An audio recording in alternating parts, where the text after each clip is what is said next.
അപ്പം ഹായ് കൂട്ടുകാരെ. അപ്പം ഞാൻ കരുതി എന്തായാലും വാഴയില വെട്ടി അപ്പം ചോറ് പൊതിയുന്നേം കൂടെ നിങ്ങളെ കാണി. അപ്പം ഫസ്റ്റ് ഇതിനകത്ത് ഞാനൊരു ശകലം വെളിച്ചെണ്ണ ഒഴിക്കുകയാണ്.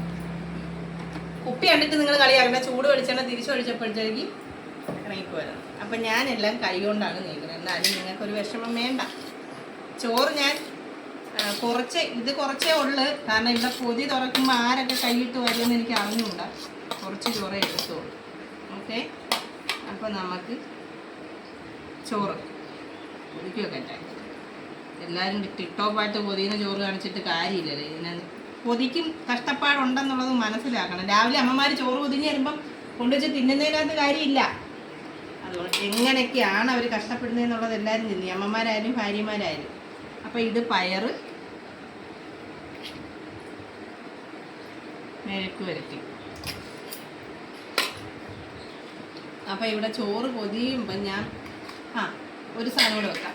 ഇവിടെ ഞാൻ പിന്നെ അതിൻ്റെ ചോറ് പൊതിയണമെന്നുള്ളതുകൊണ്ട് ഒരു മുട്ടയും കൂടെ പൊരിച്ച് കേട്ടാം. അപ്പോൾ ഒരു 3 മത്തിച്ചാള പൊരിച്ചത്. ഞാൻ എന്താ തലയിൽ ഇരുന്ന് പൊതിയുന്നതെന്ന് നിങ്ങൾ ചിന്തിക്കരുത്. കാരണം എന്ന് പറഞ്ഞു കഴിഞ്ഞാൽ അടുക്കളയിൽ എനിക്ക് നിൽക്കാൻ വയ്യ, ഒരുപാട് നേരമായി.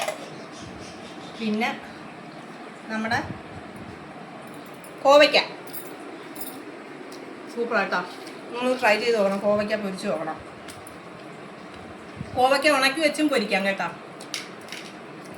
അത് കഴിഞ്ഞിട്ട് ചമ്മന്തി വെക്കുമ്പോൾ നമ്മൾ ഓൾറെഡി ഉരുട്ടി വെക്കണമല്ലേ.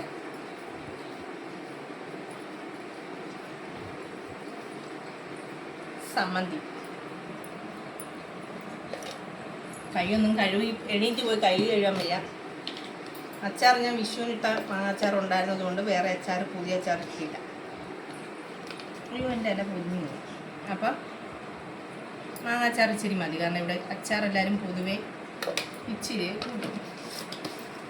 ഇതെല്ലാം കഴിയുമ്പോൾ നമ്മുടെ മുട്ടച്ചേട്ടനെ എടുത്ത് പൊതിഞ്ഞങ്ങ് വെക്കാം. ഓക്കെ, പൊതിയുന്നതിന് മുമ്പ് കൈ ഒന്ന് കഴുകിയിട്ട് വരട്ടെ. വന്നു. എനിക്ക് വലുതായിട്ട് പൊതിയാനൊന്നും അറിയത്തില്ല. അതുകൊണ്ട് ഞാൻ ഇപ്പോഴേ നിങ്ങൾക്ക് പറയുകയാണ്, ഇല പൊട്ടിപ്പോയാൽ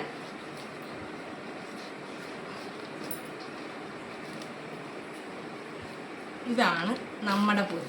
പിന്നെ പേപ്പർ നനഞ്ഞിട്ടുണ്ട്, പൊതിഞ്ഞിട്ടുണ്ട്. ഓക്കെ, അപ്പം ഇതാണ് ഇന്നത്തെ നമ്മുടെ പൊതി. അപ്പോൾ മറ്റൊരു വീഡിയോ കാണുന്നത് വരെ ടാറ്റാ ബൈ ബൈ.